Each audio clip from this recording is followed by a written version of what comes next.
एक और घटना भी हुई थी।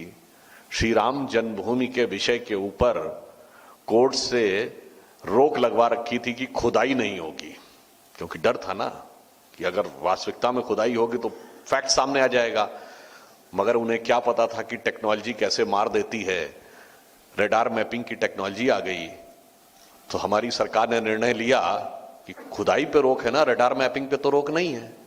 तो रेडार मैपिंग की गई और नीचे नक्शा दिखने लगा। उसके आधार पे हाई कोर्ट में पिटीशन दी गई और हाई कोर्ट ने खुदाई की परमिशन दे दी। और नीचे तो जो स्वामी जी ने कहा था वो व्यर्थ नहीं गया, उभार की शुरुआत हो गई। इसीलिए आप याद करिए काशी विश्वनाथ में क्या कहा जा रहा है, रेडार मैपिंग पे भी रोक लगवाओ। कोर्ट में गए हुए हैं कि रेडार मैपिंग नहीं होनी चाहिए।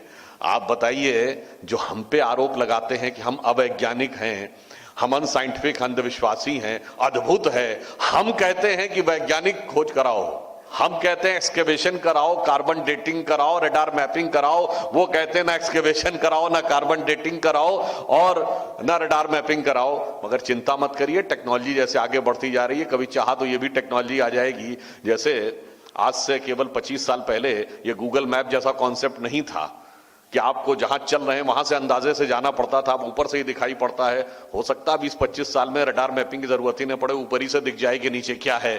तो मेरे विचार से वो कहां तक रोक पाएंगे। महत्वपूर्ण बात यह है कि ये दोनों ही महापुरुष युवाओं के प्रतिनिधित्व करते हैं। अब मैं कहना चाहूंगा कि 2003 के बाद जो परिवर्तन आया, 21वीं सदी जैसे ही शुरू हुई तो परिवर्तन एक और भी आया। केंद्र में भारतीय जनता पार्टी की सरकार थी। नरेंद्र मोदी जी का राजनीति में पदार्पण 2001 में हुआ। अब आप देखिए, मैं इसलिए कह रहा हूं कि जो संयोग था तो वो होना ही था। और आप देखिए एक और फैक्टर हुआ, हमारा फॉरेन एक्सचेंज रिजर्व जो 1991 में $1 बिलियन से नीचे आ गया था, वो 2003-4 में 100 बिलियन को टच किया और मोदी जी के नेतृत्व में 500 बिलियन को क्रॉस किया। आज 600 बिलियन के ऊपर है। और आज हम उस ब्रिटेन को पीछे छोड़कर विश्व की 5वीं बड़ी अर्थव्यवस्था हो गए हैं।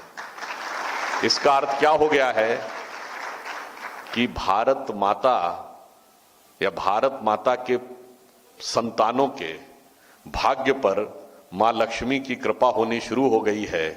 तो भाग्य लक्ष्मी के इस स्थान के लोगों को तो निश्चित रूप से इसमें सबसे अग्रणी भूमिका निभानी चाहिए। कभी कभी ऐसा होता है, कुछ एजेंडा रह जाते हैं तो वो बाद में पूरे होते हैं। चिंता मत करिए, जब देश स्वतंत्र हुआ था तो एकीकरण का भी एक एजेंडा रह गया था, वो हैदराबाद में कुछ समय बाद पूरा हुआ था। तो भारत माता के दिव्य आभा में बढ़ने का भी जो एजेंडा है वो थोड़ा सा रह गया है। अगला चरण भाग्यनगर में ही पूरा होने जा रहा है।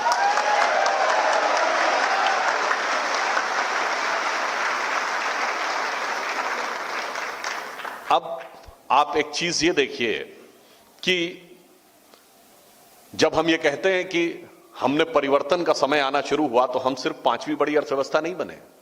अभी अगर आपने देखा हो, लास्ट वीक हम जापान को पीछे छोड़कर ऑटोमोबाइल रखने वाले दुनिया के तीसरे बड़े देश बन गए। मोबाइल हैंडसेट के मैन्युफैक्चरिंग में दूसरे देश बन गए। इसलिए आप ये समझिए कि ये परिवर्तन का काल उत्तरोत्तर आगे बढ़ता चला जा रहा है। और इसीलिए प्रधानमंत्री श्री नरेंद्र मोदी जी ने पिछले 15 अगस्त को जो लाल किले की प्राचीर से भाषण दिया, तो क्या कहा कि यह स्वतंत्रता का अमृत महोत्सव वर्ष है। तो अमृत महोत्सव वर्ष 75वां वर्ष समाप्त हो गया। उन्होंने कहा ना, समाप्त नहीं हुआ है, यह अब अमृत काल शुरू हुआ है। यानी जहां से 75 से जब हम 100 पे पहुंचेंगे तो उस स्थिति में होने चाहिए जो हमारा भवितव्य है। क्या उन्होंने कहा? हमारा भवितव्य है कि भारत को विकसित राष्ट्र बनना है 2047 तक। दूसरा, इसके लिए करना क्या होगा? दूसरा प्रण उन्होंने कहा पहला 5 प्रण दिए। कहा पहला प्रण विकसित राष्ट्र बनना है, दूसरा प्रण